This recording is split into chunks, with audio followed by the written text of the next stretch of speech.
Welcome to the Fit and Healthy Sioux Falls show. And today's episode is not about health or fitness in any aspect that you would think of, but it is about having a fit and healthy relationship and being able to dive into ways that you can make the relationships in your life more meaningful. I get the awesome pleasure of sitting down with my good friend, Tom Henderson from ResGen, and he is just going to help us be able to unpack some amazing wisdom on how we can make our relationships more meaningful and have a more fit and healthy relationship in our life. So let's dive in to today's episode.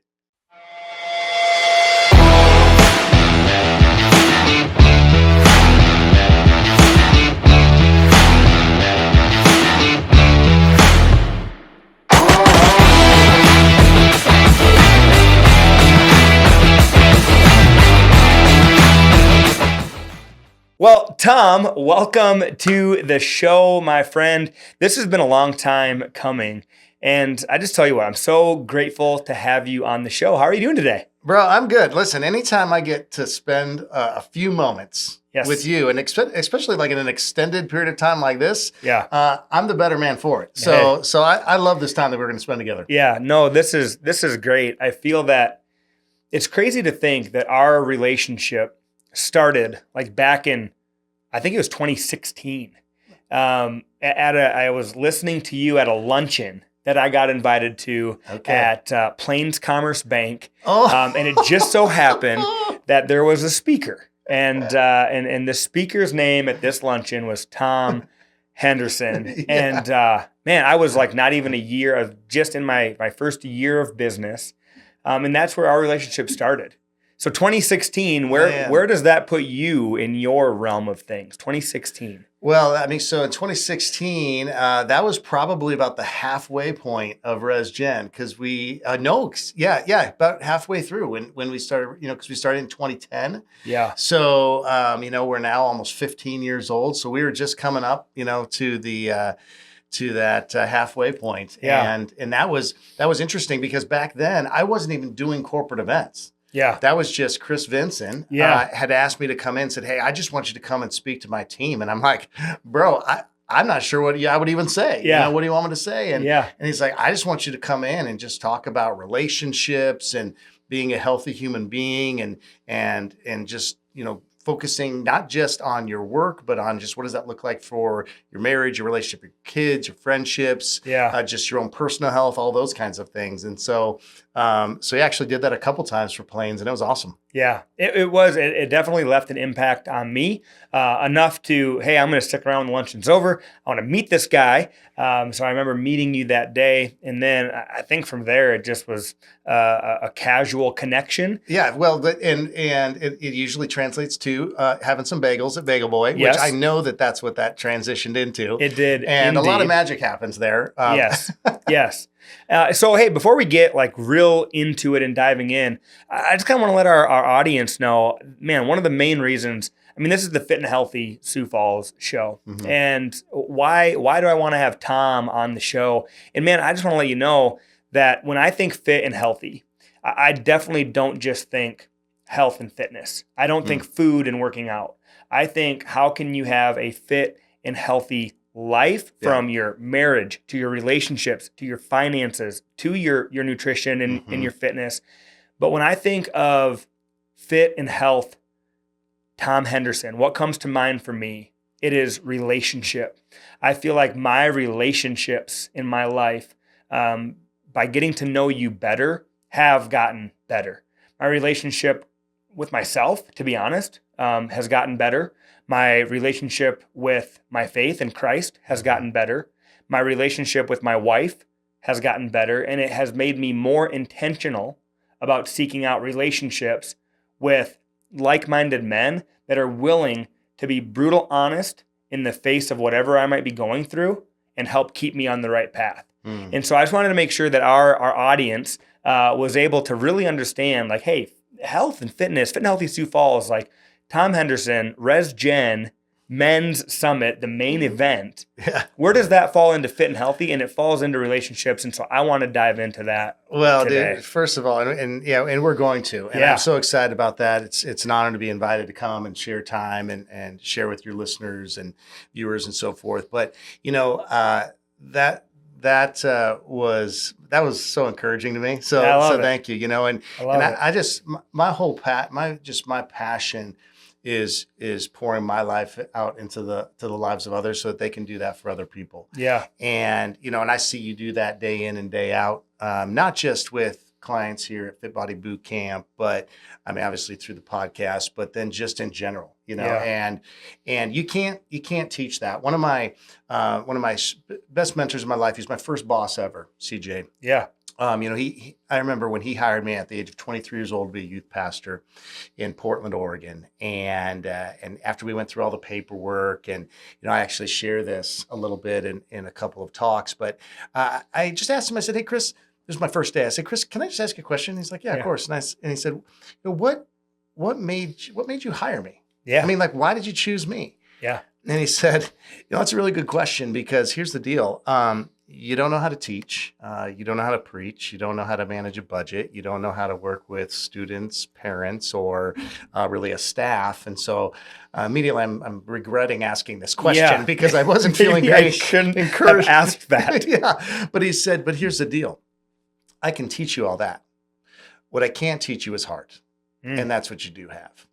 And so I did not realize that would be such a formative statement in my life. Yeah. And so that's been my life is just pour my heart into the others. And so there's just certain people that I feel like that's what they have. That when you look at them, they're like, man, they are all heart. And that's who you are. That's who I try to surround myself with. Yeah. Because when you are with like-minded, like-hearted people, that's how things change, both personally as well as collectively, as a community, as a business, in your homes, all that kind of stuff. Yeah, I love that. And I had the pleasure and the honor of having you come talk with our team not too long ago.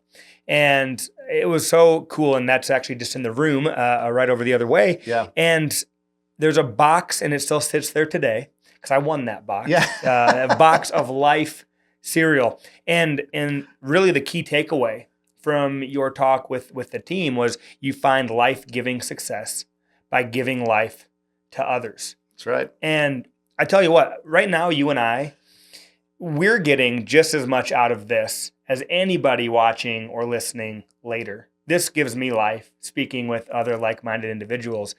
But we don't know where our viewers are at. Right. We don't know what's going on in their life. We don't know what struggle they may be dealing with, what adversity might be showing up in their day. And right now, we have the opportunity to have a casual conversation that our viewers, our listeners could go away and be like, you know what?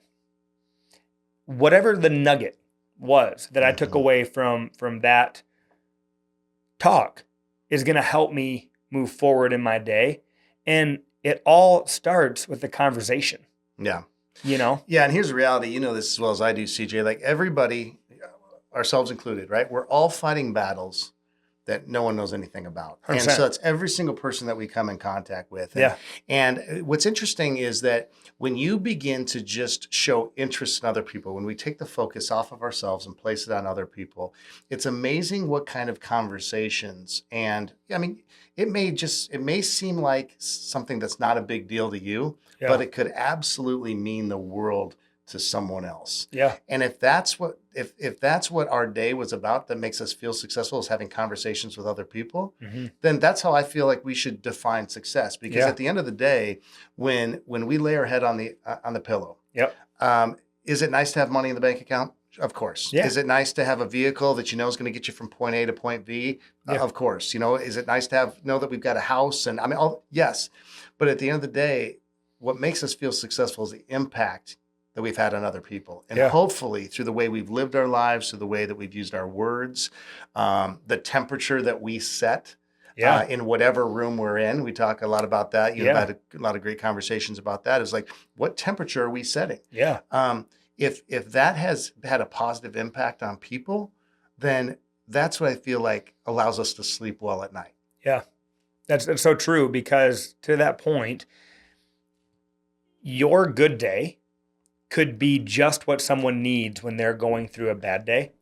And so if you're having that good day and you're being intentional about seeking out great conversations, about just learning about other people and about being able to show up for them in a way that maybe no one else has ever showed up for them for, you never know what that will lead to.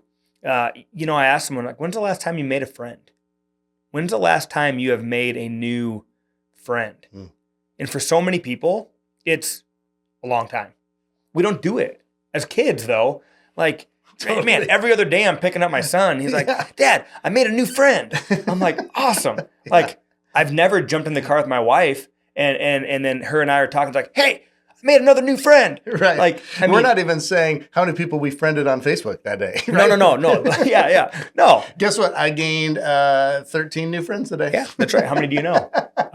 Not too many. None. Yeah. Yeah. And so I just think that the friendship that you and I have been able to build, when we talk about being healthy in our relationships, we not too long ago, a couple months ago now, we were able to go on a very awesome retreat. Yeah. Out to Culture Cove with, what was there, 20 other guys? Yeah, 17 of us total. Yeah, 17. Yep.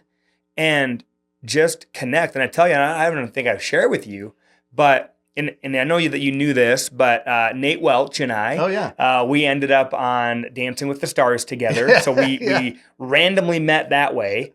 And then we show up at Culture Cove, and it just so happens that not only are we competing in Dancing with the Stars, we're also now roommates for the night. And so we made the funny, hey, you better sleep with your eyes open because I'm going to bust your leg because I'm trying to beat you. But that relationship that sparked out of, honestly, totally random meetup at Dancing with the Stars, then meeting him there. A couple weeks ago, him and I were in my office just talking. He's actually going to jump on the show and be on the podcast. Oh, cool. It's just awesome to create though. But I feel like you're very intentional about seeking positive relationships.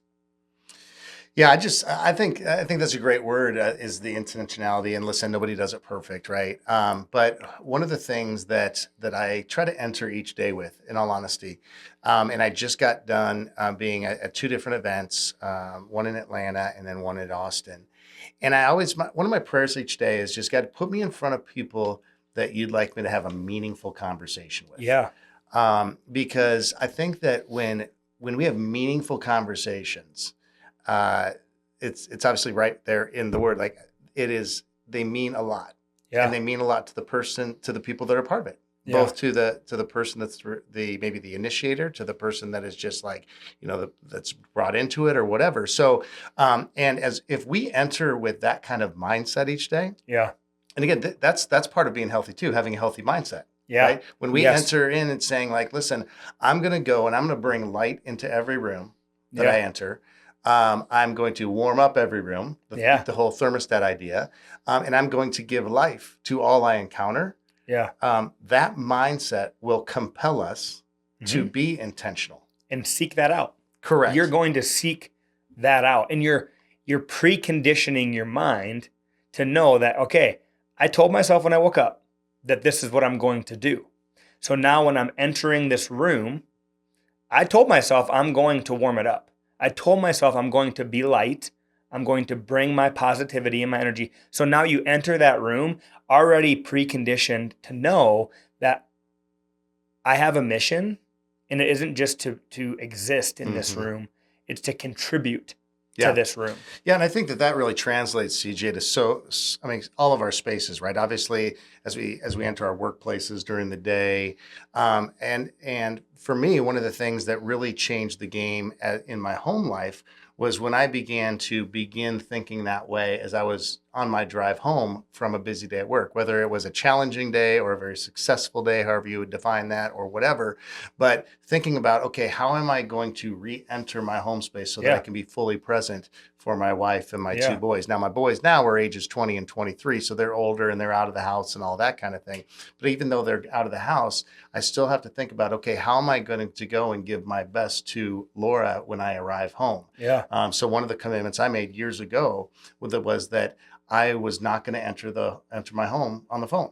Yeah. Because basically what that does is it tells the people that I'm going home to that that the person on the phone was more important than who was standing in front of me. And so I remember many times having to park, at the end of the block. Yep.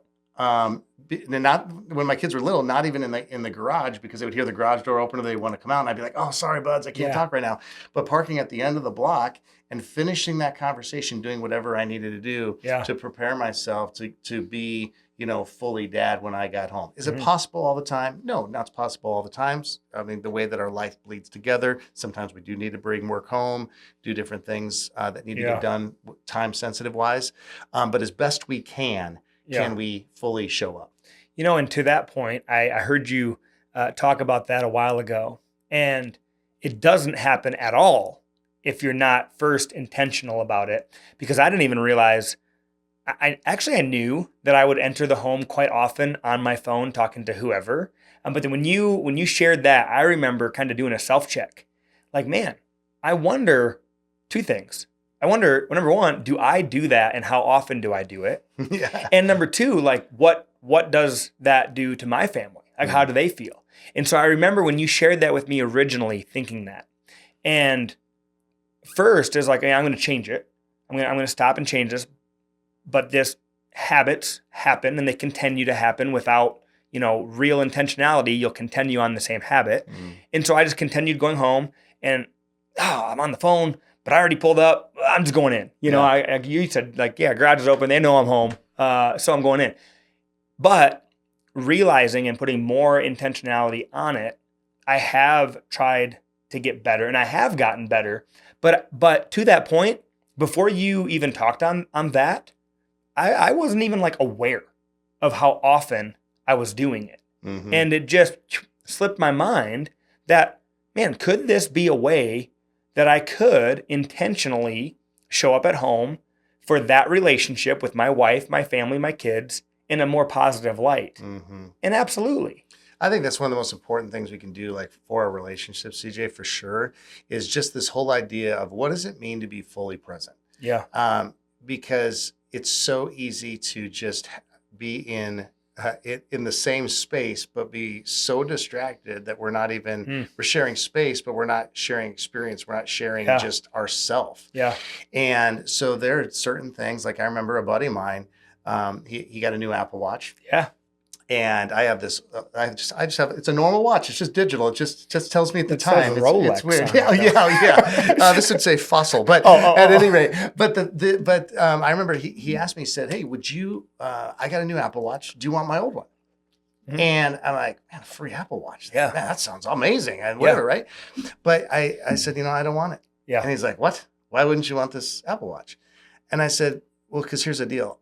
I don't need one more thing buzzing, vibrating, doing whatever that's taking my attention away from the people I'm with." Because how many of us like being in a meeting or in a conversation with someone, and then they're constantly looking at their phone, or they're looking at their wrist, or they're looking around the room wondering, is there anybody else here that's maybe a little bit more important, that would maybe do a little bit more for me personally or my career or whatever? None of us like that. Yeah. There's not one person that would say, "Man, sign me up for that conversation." Right. So why am I going to, knowing who I am? Yep. Now I'm easily distractible. Okay. Yeah. I can be distracted with the best of them. Okay. I'm not saying I'm Doug in the whole, the whole Up cartoon movie, but I am easily distractible. And so I'm like, why do I want to put something on my wrist that's going to cause me to take my attention off the person that I'm with? Now, again, do I make mistakes? Do I look at my phone? Yes, I do. But as best I can, it's on silent. It's over here. It's in my bag. It's turned upside down at meetings, because I don't need it lighting up. Yeah. And the same thing as the watch. So it's those kind of intentional pieces that also makes me free, because that's the other thing, bro. Like, we're just like chained to stuff all the time. Yeah. And so how do we just simplify our life a little bit more? We were talking before we hit the record button, and you had a great point. So many times when you're shooting a podcast, the gold tends to always happen pre or post show. Right. We do our best to make sure some of it makes the show, but so much of it is pre and post. And so we almost have to always have the record going so we can put the gold in there.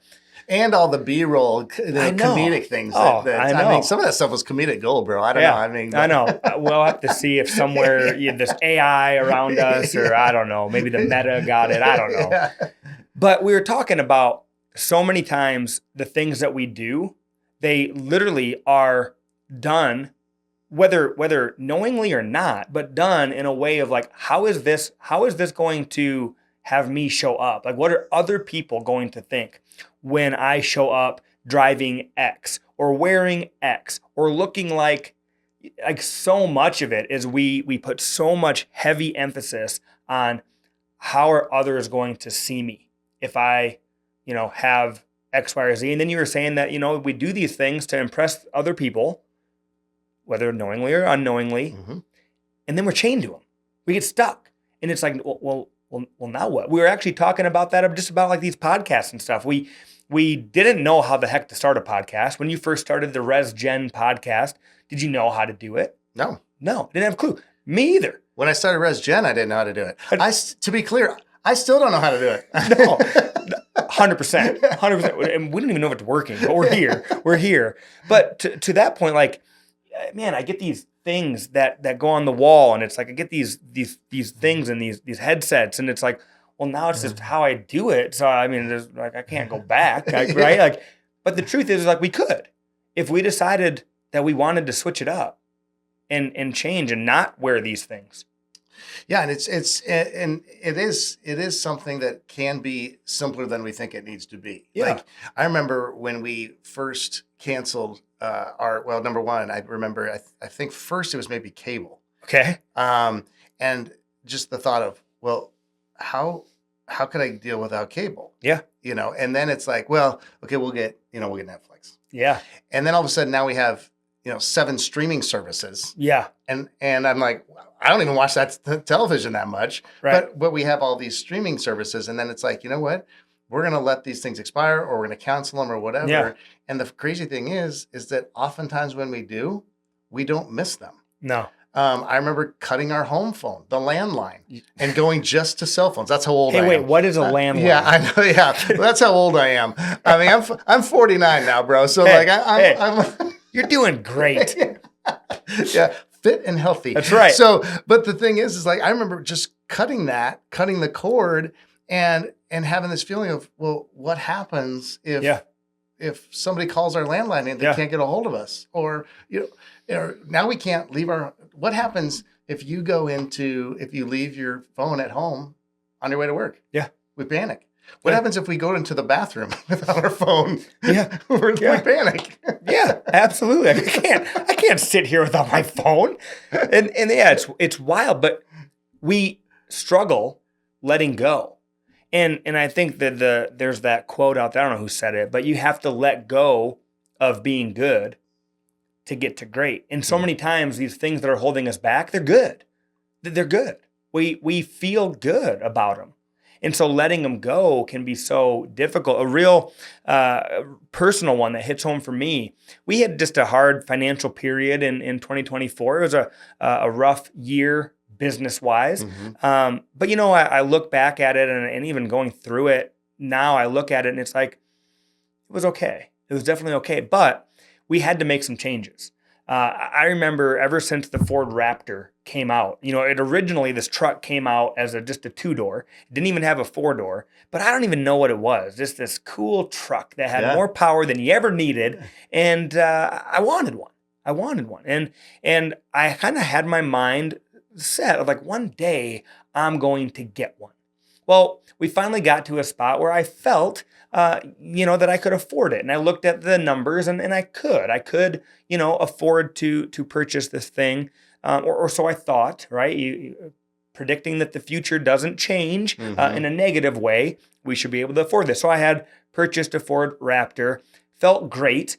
And man, when we hit that financial hiccup, having to make the decision to let that go, one of the first things was, what are people going to think? Yeah. Like that was literally one of the first things is, what are people going to think?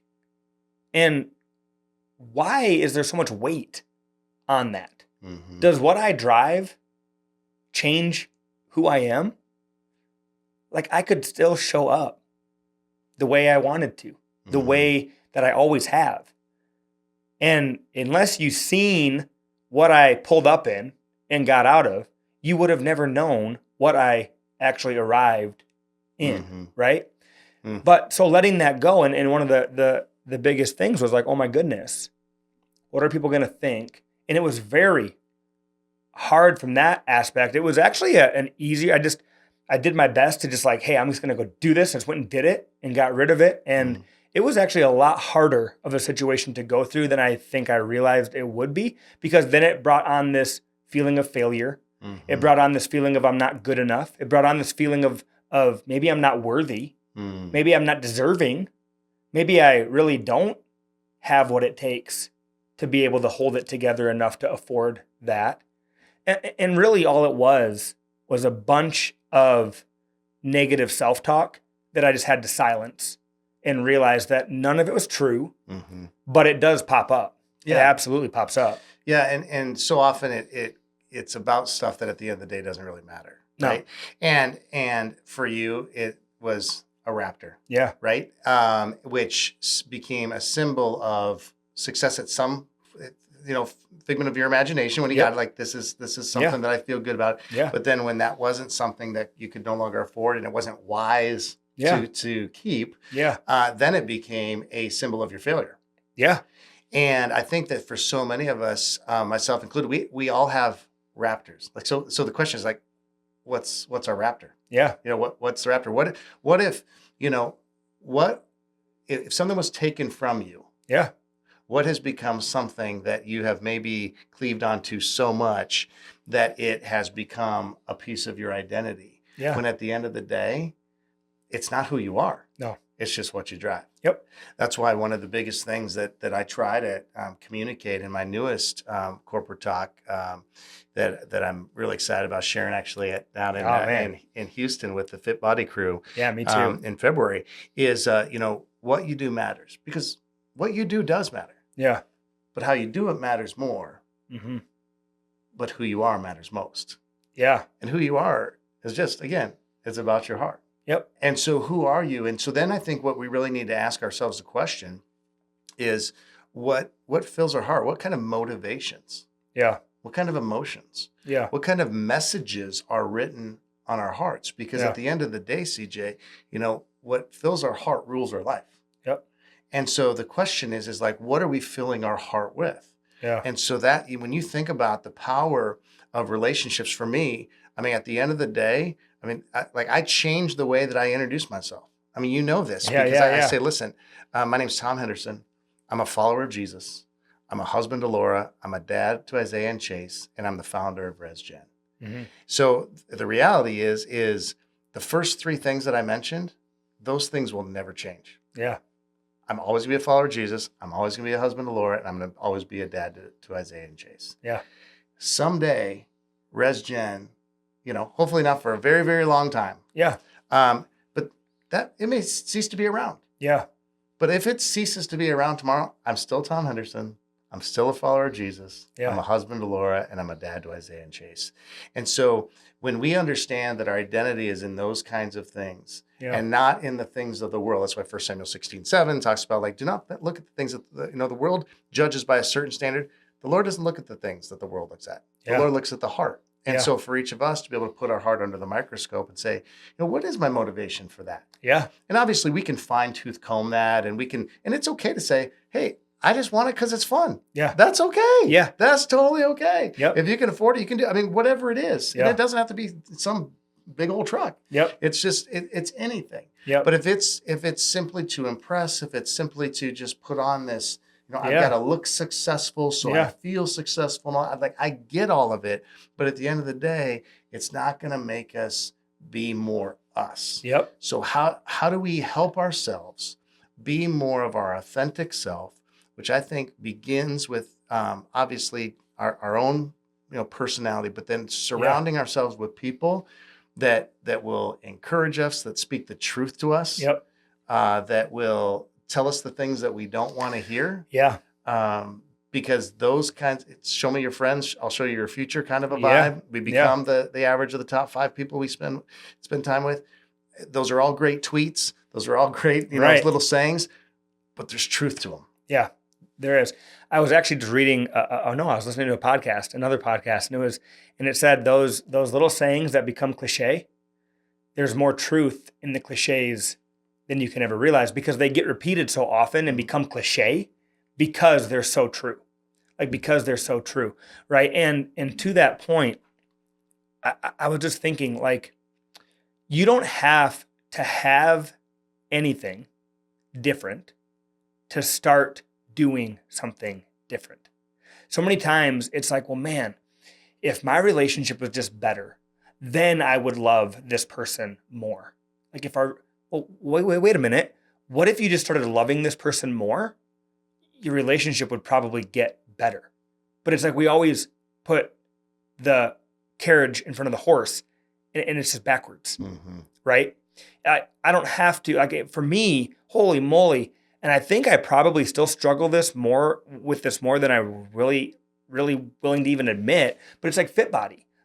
I put my identity in fit body.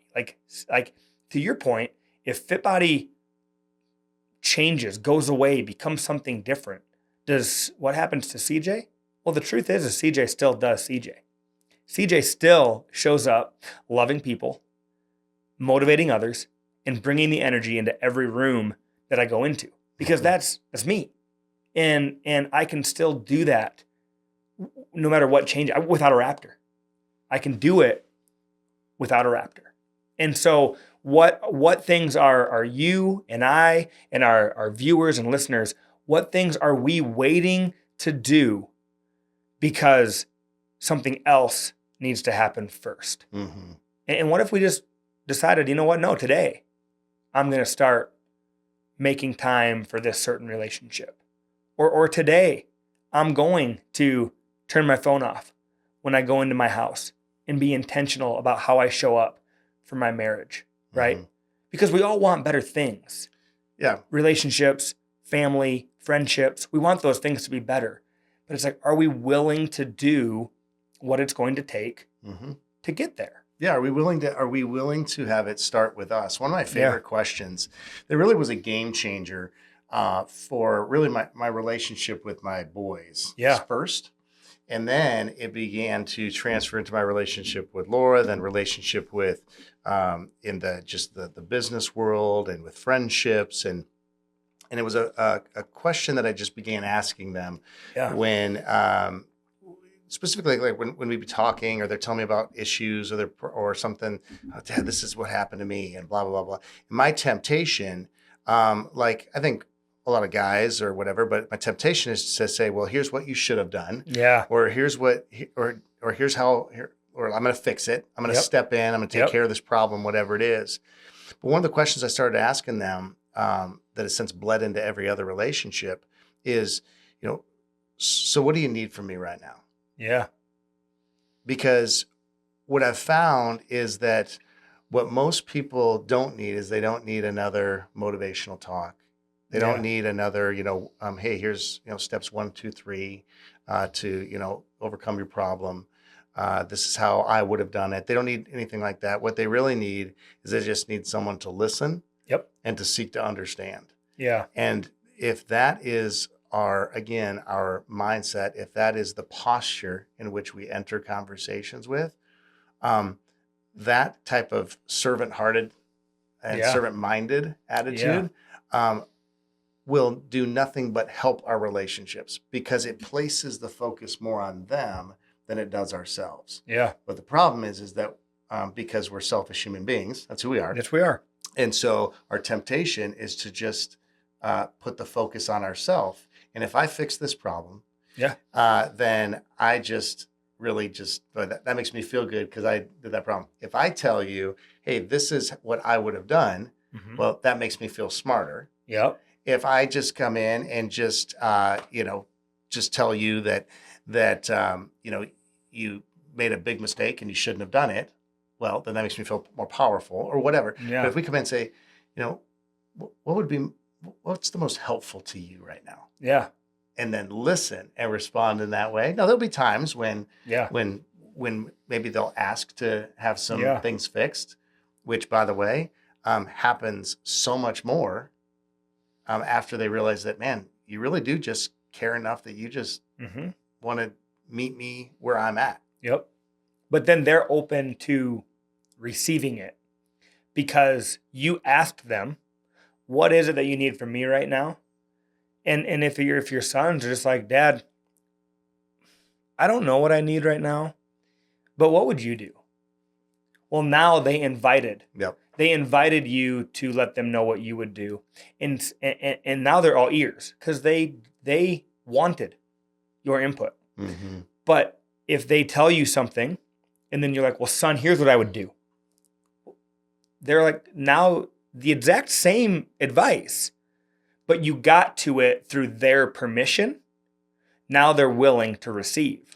And of course, the opposite can be true too, where if they don't want the advice at that moment, yep, you got to be okay with that too. You have to, yeah, right. And so I mean, that's probably one of my favorite questions to ask, and because it's such a great relationship building question and skill. But then the other is just to ask the question of, well, how much have you prayed about that? Yeah. And what do you think the Lord's trying to teach you or share with you? Yeah. Because then it calls them to think about what's ultimately important as well is, God's leading in their life. Yeah. And so that maybe works a little bit better with your kids than maybe your wife. Sometimes like, well, honey, what does the Lord say about the purchase? Yeah. That doesn't always go over the best. I'm teasing, but those types of that's what I think for so many of our relationships, if we become better question askers, instead of sermon givers, or whatever you want to call them, if they're not sermons, message givers or whatever, our relationships usually benefit. Yeah.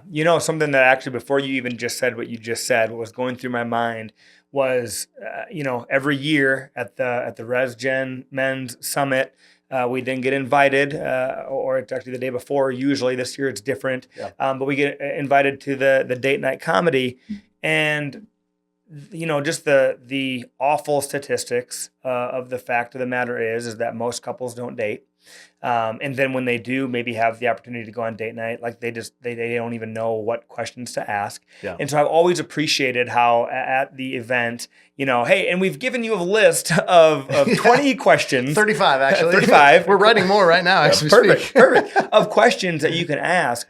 And what's so crazy is that it feels like we should be able to just know what to ask or questions that could spark great conversation. But the truth of the matter is, like, we're not, because we're so ingrained in the busyness of life that we don't even know like what to ask. My kids and we were at Perkins the other night. I had the opportunity. Mel was at a Little Wings team night. So they had a team meeting and they went out for dinner. And so I had the opportunity to take my oldest and youngest. My middle child was with her mom. Well, and let me change one word there. You took the opportunity. Yeah. Because we have opportunities all the time, but we have to take them. So you were intentional and you took the opportunity. Yes. So first of all, kudos for you for taking the opportunity to take your kids to Perkins. Hopefully you got them some pie. But anyway, continue the story. Yeah. Unfortunately, sorry to burst that bubble. No pie, but pancakes. Okay. Pancakes, okay, which are great. Breakfast for dinner. I love it. Yes. And so we were sitting there, and the kids and I were talking for a little while, and it's like, well, what do you guys want to talk about? And honestly, like, they shared a couple things, I shared a couple things, and then we kind of like we reached a stalemate. Yeah. We were sitting there, and we're like, man, what do we talk about? We covered it all. No, so we actually go on to the App Store, and we looked up like questions for families, kids questions, and we found some dumb little app thing that I downloaded. Yeah. But my goodness, it was, you just click this little button, and a new card would flip over on your phone. Mm-hmm. But we had so much fun because we didn't know what the question was going to be. And then it was like who in your family is most likely to get in trouble for breaking something and not telling that they did it. And on the count of three, point at them. 1, 2, 3, and we point at whoever we thought it was. But man, just the question, without the question, we reached the stalemate. But then when we had the question and entered in this conversation based on questions, it like brought new life to our dinner. And finally we got to a point where we kind of like were sitting there and we looked at each other like, Mom's probably home by now. Like we should go home. we should go home. We were just sitting there and we were laughing, we were having fun and just talking. And man, we don't get those opportunities and we don't make the time for them enough. Yeah. Well, that's one of the reasons why we even put those on cards, because again, there's apps, there's, Pinterest things. I mean, all the, this is not earth shattering type stuff that we do, but the goal is that if we're giving you a card and all the questions are on those cards, then we're not on our phones. No, leave the phone away. Because the reality is that with notifications, and I just encourage, like, I don't have any notifications on my phone. Yeah. I have text and email, and that's it. Yeah. And my phone's on silent when I go home, and then I choose to when I want to go and grab that, and even things like establishing no phone zones for our house. Yeah. There was, when you take the time to have dinner together, the dinner table, I am just adamant about it. I just feel like that needs to be a no phone zone. Yeah. Because that's the family time. We had once a week game nights. In our home where we would just put the phones away and say, and that is a big deal, especially to teenagers, because they want to be connected all the time. Yeah. And so, that didn't always go over really well, but the actually became something that they looked forward to. And to be honest, I did too, because I'm not exempt from the cell phone addiction camp. Okay. So I want to share that. Like I'm not exempt from that. I'm tied to my phone, tethered to my phone, just like, so I have to, but knowing me, same thing with the watch, I have to be intentional about that so that I'm not just tooling around, checking Twitter, like, oh, what's on sale at Amazon, what's doing so all that kind of stuff. It really takes discipline. It does to do it. And I like to say, when we're talking about this type of stuff, if maybe someone is similar to both of us and struggles with being tied to their phone, it's not like you heard this and now it's going to be a light switch where you hit that light switch and it's like, oh man, I've got no phone zones established. I never walk in my house on the phone talking to whoever. Like I'm just great. It's going to be a dimmer switch, right? You're going to slowly move that thing. And man, like I remember when you first told me about the whole showing up at home without your phone, like I struggled right away, like getting into a routine of not. And then I do remember for a time I was like really doing well. Like I was making sure I was going home without it. But to be honest, Tom, like we hadn't talked about that for a while and you just brought that up again to me, but it actually like made a couple like flags pop up in my mind. Like, man, I need to get better at that, because thinking back just to this last month, specifically actually last night, man, I was allowing my phone to hijack my relationship. And when we think about it that way, it's like we're allowing this electronic device to hijack our relationship. And I was talking to Mel, my wife. I'm like, we actually just started doing this devotional. A guy in our men's group got it for us. It's written off of Duck Commander or Duck Dynasty. I'm not a hunter. I'm not a hunter. But him and his wife wrote a devotional. And one of the guys in our men's group just said it's been such a powerful devotional. He was so kind enough. He bought all of us guys one of these devotionals. And my wife and I, we just started it together. And so we had some intentional time being together. And I was like, I just love that, Mel, you and I, like, we get to pick whoever, like we have the ability to pick whoever we want to be our partner in life. Like that is a choice that we get to make. And I'm just thankful that we chose each other and we get to have this relationship. But then, and that's very, like, especially when you're, just getting married and then the honeymoon stage, like that's real stuff right there. And you feel that heavily and you just feel like this is, there's nothing that could pull us apart. And now here we are almost 10 years later from when we got married. And, if you go back and listen to the podcast that you and I shot on your podcast, I talk about how Mel and I almost didn't make it, and to realize, like, or to think that could possibly even be a thing. Like, I would have never thought. Mm-hmm. Then you get through it, and then now that you realize, like, man, I'm allowing this digital device to hijack the most precious person, like the most human being. She's who I decided I want to do life with. Yeah. She's my human. And so I don't want to let this digital device get between us. Yeah. And there's a lot of great things about phones and all this stuff. And obviously, when we even started this convo, we didn't even know where it was going to go. We just let it go. But here's the deal.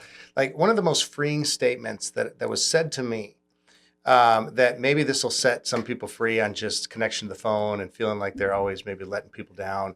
But I'm a people pleaser by nature. Yeah. It's just kind of who I am. And so one of the statements that I used to make all the time, whether it be via email, text messages, phone call returns, whatever, was, especially on texting, was when I would say, hey, sorry for the late reply. Yeah. And I remember saying that, saying that one time to a guy on the phone. And, hey, man, I'm really sorry about it took me so long to get you called back.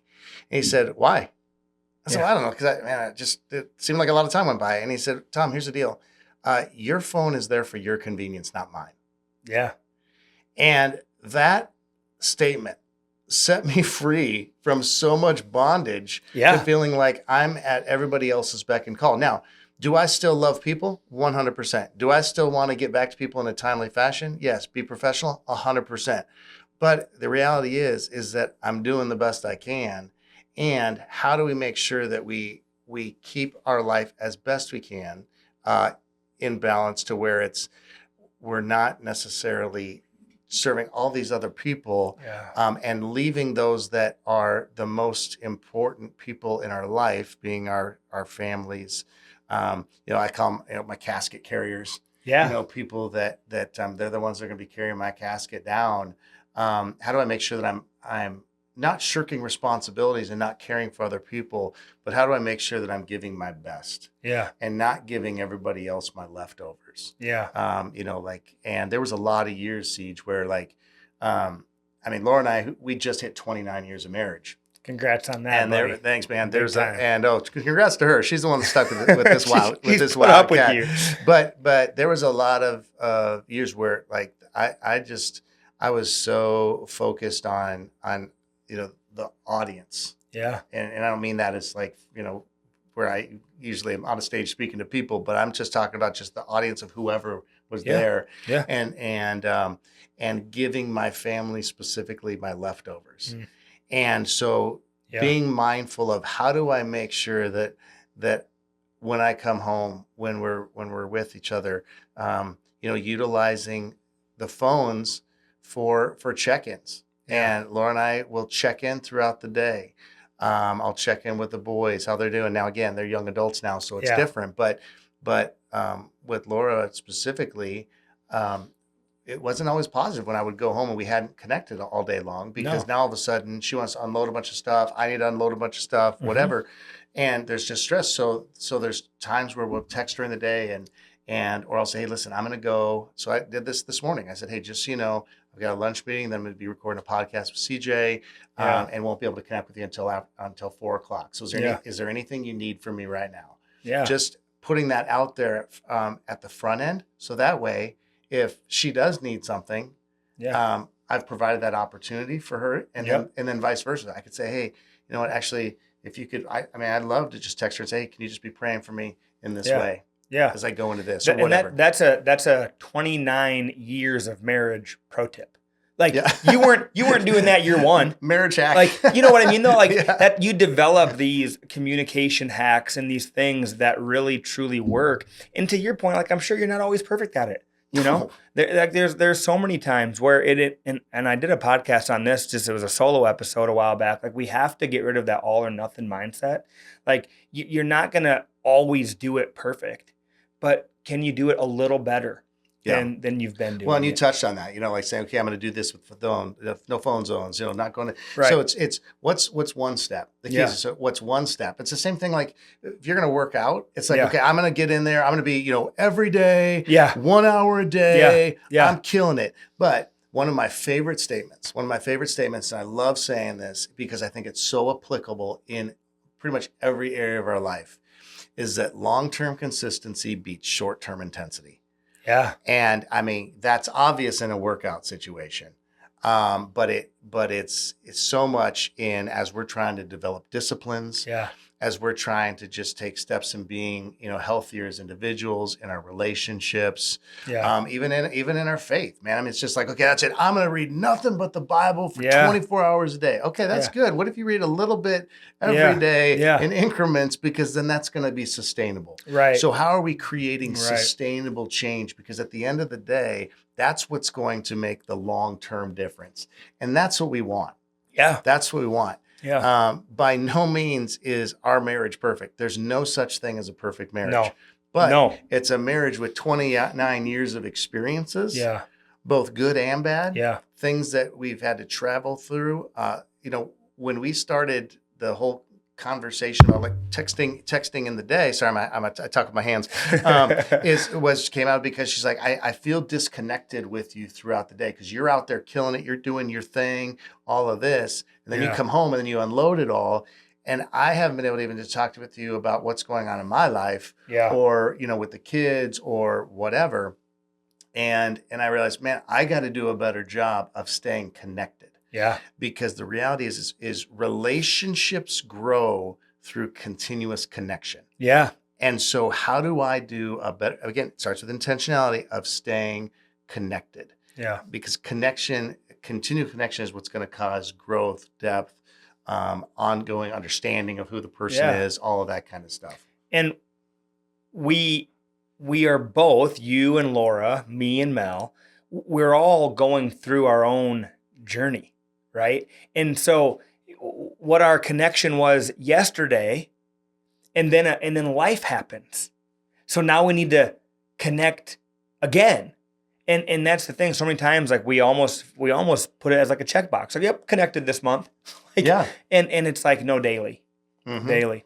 Yeah, Ted Cunningham, who's a great friend of mine, he'll be a speaker at the Men's Summit this year and is coming back for Date Night Comedy. He says that one of his mentors, and I've taken this and implemented it into my life. Yeah. Love sharing it with others, is he talks about the daily delay.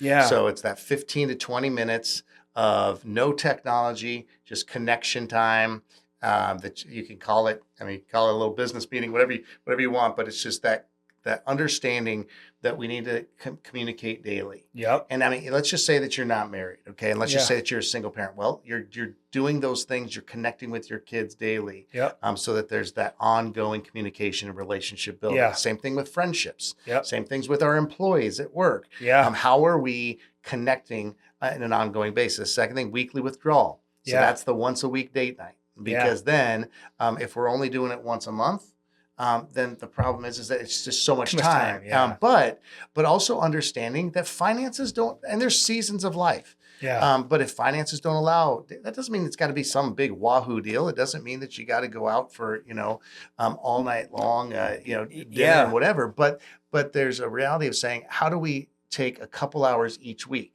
So when our kids were little, we would just tell the boys when they were old enough to, not get themselves in too much trouble. I'd say, hey, mom and dad are going to go downstairs for a couple hours. Yep. And unless your hair is on fire or something, right. We just need mom and dad to be down there. Yeah. And the reason is because we want to model for our kids the importance of our marriage. Yeah. Because the second highest rate of divorce is in that 20-year marker. And it's when kids begin to get older, they start leaving the home, and then the husbands and the wives, they look at each other and say, who are you? What are we doing? Yeah. Because we haven't had that time to connect. Yeah. And then the last thing would be the annual abandon, where you say, okay, I'm going to take a weekend. You're going to take a week, whatever you can, to get away for an extended period of time together to kind of rekindle just a lot of those unplug and rekindle. And that's almost like a formula right there to just better your communication. And again, like maybe you can't do all of them right now.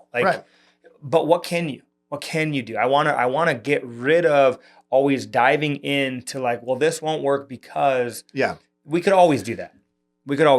But how can we make it work, and what steps can we take? And you said that was from Ted. at the Men's Summit and Date Night Comedy. Yeah. Let's dive into that kind of as we kind of come to a close. Tom, we could talk all day, and this happened, last time we were shooting mine too. Like, man, there isn't enough time. Which by the way, I don't know what episode number that was, but for any listeners out there, viewers, you could go and you could check out. This is not a plug just for the ResGen Giving Life podcast, but it is a plug for you. Because it really was a great conversation, a lot of transparency, and it was a meaningful conversation. It really a very was. helpful conversation from a lot of listeners from what they shared with me. But if you want a little bit more of in-depth look into the life of CJ, you can go and listen to that. So anyway, but so the ResGen Men's Summit, bro, so excited. It's the 9th year of doing this. We've seen God just grow this thing from 123 dudes the first year to now. Last year we had over 1,150 men sold out here in Sioux Falls, 19 simulcast sites. This year we're expecting, obviously the same sellout crowd here in Sioux Falls, and then adding even more simulcast sites this year. So we're very, very excited about just bringing guys together again, ages really 17. Last year our oldest guy was 84. And it's just a level playing field. It's just it's a field where guys from all different walks of life, all different types of jobs, styles of dudes come. We say, how do we be better men? How do we love God, love our wives, love our kids, and live out our light in the workplace? And so it's been so fun, and I'm so grateful that you always come and you always bring dudes with you. And then I love it. And so that's Saturday, February 1 coming up in just, I don't know, about 3 weeks from now. So very excited about that. I would highly recommend that if you're a dude out there listening, that you grab that ticket sooner rather than later, because we sold out over a week in advance last year. And if you're a gal out there listening, if you have a husband, if you have an uncle, if you have a son, if you have a coworker, this would be something that we make it super inexpensive, $40 for half a Saturday. Give me 8 a.m. to 1 p.m. And I promise you will not be bummed out with the way that you invested those 5 hours. And tickets are at resgen.org, resgen.org. I'll make sure I drop that link in the description down below as well. But man, I'm just looking forward to that. I like you said, I always bring some buddies and we go together. And it's just such an awesome, and I love too that it's always like the beginning of the year, because it does just really set the stage, get your mind right, get set. Like, man, I want to just show up this year a little better than I did last year. I want to show up just in a way a little more meaningful. And you always have awesome speakers lined up, so I'm excited about that as well. And then the great little workbook, you can take your notes and be able to then too. It's encouraged to then even get together with those guys and talk later about that. And I've had relationships from that, that have sparked and are still going from. I think I've been going to it for 4 years. And it's just awesome. So absolutely. And then, so that's coming up, in about 3 weeks. We'll drop the link for that. Then you can hit that same link because that's then February 27 and 28 is Date Night Comedy. And that's such a great time of just bringing couples together, couples that are engaged, married for a lot of years, just getting going on the dating scene, whatever. But we just bring couples together to laugh. One of the things that we don't do enough in our culture today, in our busy schedules, is laugh. And so we just want to bring couples together to laugh, have a good time. And then, of course, we want to help them just grow in their relationship as well. So we throw out some of those relational tips and tools and hacks and different things like that to help you continue to grow your marriage and build that foundation in your marriage and faith.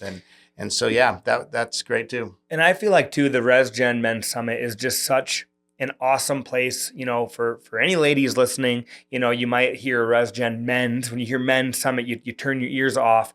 But to your point, like you said, man, if you've got any guy in your life, send them, because this thing, I didn't even realize what it would spark into. And obviously, you too, like you say, back in the day, you didn't even know if this was going to be something that would take off and become what it is.